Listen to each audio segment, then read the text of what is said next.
it going? It's a Sunday. It's time to sit back and think about something important. I'm coming back around to the viral defense database application in Microsoft Excel that I've been working on for since about the beginning of the lockdowns and such in the United States.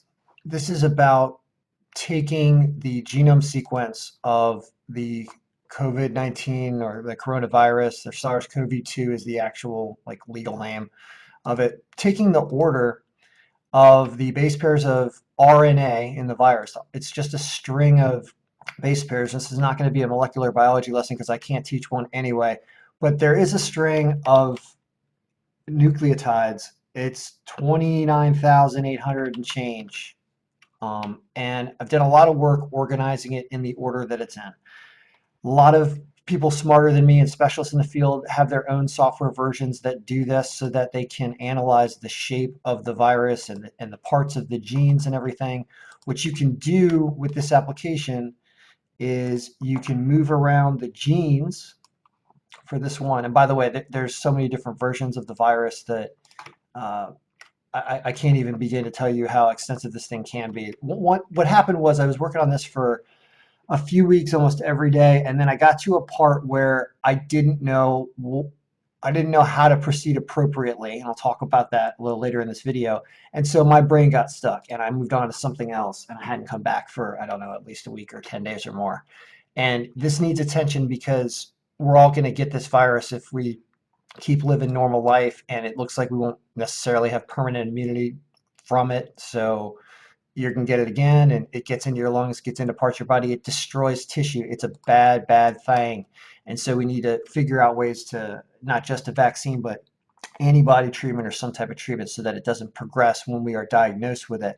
So what this is supposed to do is figure out the exact shape of certain parts of the virus and then program an antidote to it, or program the inverse of the shape, and then figure out a way to bond to it so that you can excrete it from your system and bond to it if you take some type of medication. There are people already working on this. There are people that are smarter, a whole lot smarter than me and you, and they've been working on this and they're trying this stuff out. But there's an infinite number of combinations because of the orders of the antidote that you can create. You can make different sizes of stuff. And so where I got stuck and why I wanted to come back around to this and talk about how we're going to move forward on this is these are the shapes of the amino acids. At the most basic level of this, there are amino acids which are 3-character chains of nucleotides. Here's what they are. Okay, there's DNA and RNA. Let's not get too complicated here, but they're just these 3-letter combos result in a small molecular shape that has attributes, as you can see in this image right here, which I got from Foldit. The people at Foldit at University of Washington and the Foldit people that are creating software that models the folding of proteins based on these orders have a fantastic product. This is from them. This is their rendition or picture of what these things are. So let me talk about where I got stuck and why I need help proceeding forward so that we can make this thing better, and why I'm putting this online for free. You can download the link in the description. I promise. I'm putting it right there right now as soon as I'm done with this video. And you can start working with this. This should be free. We should all be proliferating this to try to come up with a solution so that we put the cumulative impact of human intervention into this. So let's talk about where I'm stuck and why I need help, and I think people will be able to help. So here's what, coming out of the virus, there's a RNA version of the base pairs, GCC. That stands for guanine. Here they are. Guanine is G, cytosine is C. I've got, guanine's the biggest one out of the 4 main ones, and this is uracil, or uracil is in RNA, thymines in DNA. So when it gets into our cells, it becomes DNA, I believe, and the T. Stuff gets really complicated. I mean, who's a molecular biologist? Anybody? There are people out there. I know you guys are smart. The rest of us, this is complex. So this GCA, let's call it guanine, cytosine, adenine, is called alanine. And also Guanine, cytosine, cytosine is also called alanine. Well, what's alanine? Guanine, cytosine, guanine is called alanine. So there's multiple combinations that are called the same amino acid. Now that's interesting. So alanine looks like what? Well, alanine looks like this. Ha. Alanine looks like a PG-13 rated character. Okay, that's what alanine looks like. Now it's at an angle, and it's got a bridge and and a popsicle sticking out of it. So what does this shape mean, and how do we render this shape in terms of a description and a direction and a strength? That's where I'm stuck. I mean, part of me wants to say bridge with a open, but is this open? It's apparently it's hydrophobic, means it wants to be away from water. So if it's pointing out into water, it's actually not going to be pointing out. I guess it's more going to be pointing back toward itself, right? But so I would imagine it'd be looking more like cytosine, but cytosine has a one shape and then a poke out. Why is that? Cystine, cystine, C. Okay, I have the abbreviation here and the combinations here. Cystine only has two combinations, and they're uracil, guanine, cytosine, uracil, guanine, uracil. So the uracil guanine bond looks like it makes the first indent out here, perhaps, and then that's why it changes direction, because it becomes a uracil or a cytosine and not a adenine. I don't know. I'm making stuff up. I don't know the answer to this question. But there's some way to analyze the orders of these and the attributes of their mass, weight, density, hydrogen bonds, things that make these things a shape. I tried to visualize it with the periodic, with the chemical abbreviations to try to understand what these things actually look like. But man, it's tough. So trying to figure out how to convert this shape into a description so that we can mess around with the table and come up with shapes instead of just counts. Because right now, like, let's talk about the spike gene. Everybody focuses on the spike gene. Okay, you can hit this S right here. This is just the spike gene. The spike gene is, I mean, I could just tell you the states of the amino acids.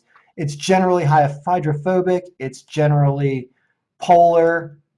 It has hardly any acids and even a little more basics. So this comes out to be some type of shape, and it ends up being a spike. And a certain part of the spike, when you put this thing in order, order on gene. How about this?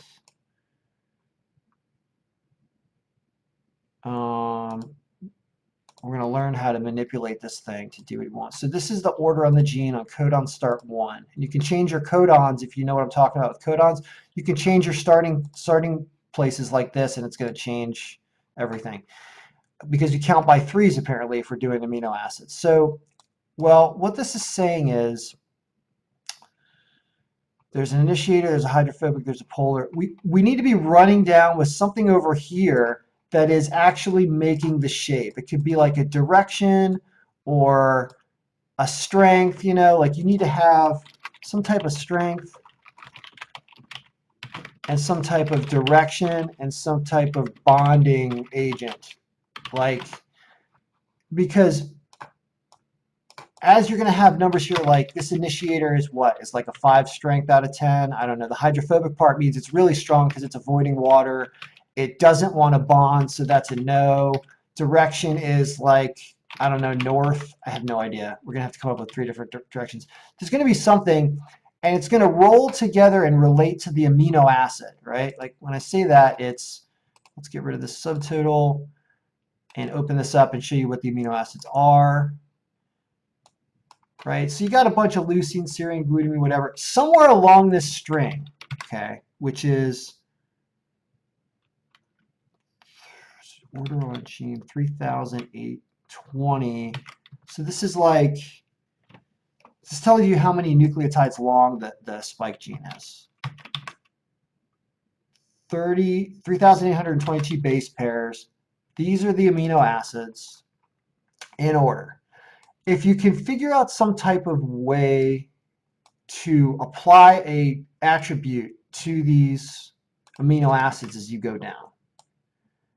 You get the layers of the protein folding as they might occur, and also you're going to get relative strengths and running bonds so that like when this protein folds up and all these things that are like kind of wound together and have these side chains sticking out of a helix, just go check out Folded or some of my videos before to see what this visually is rendered at in the game Folded. But as this happens, you should be able to predict the strength, the size, and the dimension of the folding. Because you're going to start to pick up patterns and you say, oh, we know, for example, that every time there's 3 leucines in a row or a bunch of theranines in a row, like start doing this with colors and like colorize your amino acids. I think I have a bunch of conditional formatting already saved in here to do this. I won't worry about it right now. The point is there's a million things to do, and I just feel overwhelmed and not know how to start. And I don't want to sell this product because I want us to all solve the problem so that we have a defense to molecular structures by being able to program something in like this and spit out the antidote string of the nucleotides that will bond to it. So there's a link to download this file. I'll be taking questions and also just continuing to try to figure out answers to this problem and work on this and not just do stock market stuff and whatever. But I guess what happens is you get like overwhelmed. I didn't know how to do this. And I was like, man, this is going to be a really difficult enterprise. But oh yeah, here's the other thing. Here's the other thing I don't like and why I think we can help. Check this out. So you got different triplets here for the same amino acid, right? And your amino acid is one defined shape here, right? Well, we already know that that's not true because things that aren't exactly the same don't look exactly the same. So there's really 4 different types of alanines. And maybe it changes this shape right here to be slightly different. And that means it'll bond slightly different. And that's why maybe we haven't come up with a solution, a molecular solution to these problems, because we've been using straight up alanine when really we should be breaking these up into however many real combinations of amino acids there are. 64, not 20. That's the first thing that came to mind when I was creating this table for amino acid attributes was, I was like, oh, cool, 20 amino acids. How many combos of triplets are there? I was like, 64. I was like, what? And then I found somebody who broke it out. And some of these do different things based on what order they are, but they also are different shapes. So really, this is a guide for what these amino acids are supposed to look like, but they're all going to be slightly different. And we can render that difference in this table somehow and eventually over here somehow to come up with actual shapes and strengths and densities and things. That's what I'm going for. It's a big undertaking. If you're with me, download and contact me and let's work on it. So good luck to us.